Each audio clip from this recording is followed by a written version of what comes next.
আবারও পাল্টাপাল্টি হামলায় রক্তাক্ত রাশিয়া ইউক্রেন। রুশ মিসাইল হামলায় কিয়েভ সহ বিভিন্ন এলাকায় মারা গেছে শিশুসহ অন্তত 4 জন।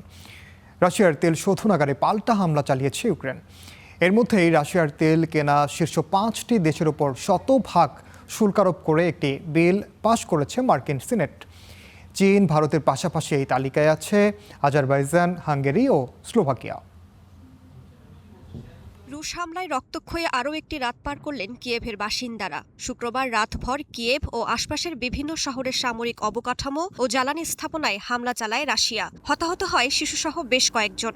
বিস্ফোরণে ক্ষতিগ্রস্ত হয় ঘরবাড়ি, যানবাহন।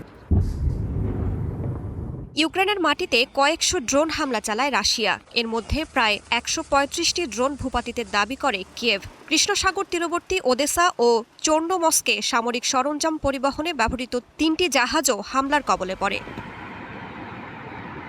রাশিয়ার ইলস্কি ও সিরজান তেল শোধনাগার লক্ষ্য করে পাল্টা আক্রমণ চালায় ইউক্রেন। এতে বেশ কয়েকজন আহত হন। গত কয়েক মাস ধরে রুশ জ্বালানি অবকাঠামোয় আঘাত হানছে ইউক্রেন। তবে কৃষ্ণসাগরে রাশিয়ার তেলবাহী ট্যাঙ্কার নয় এমন জাহাজের পাশাপাশি ইউরোপ ও এশিয়ার তেল পরিবহনের গুরুত্বপূর্ণ এই পথে হামলা না চালানোর প্রতিশ্রুতি দিয়েছে Kyiv.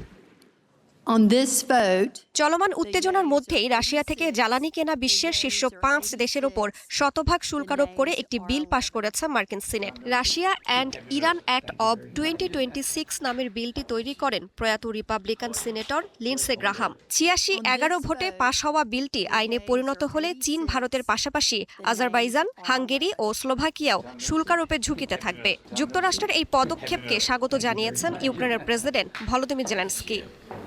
How are you? Raisa জান্নাত, স্টার নিউজ।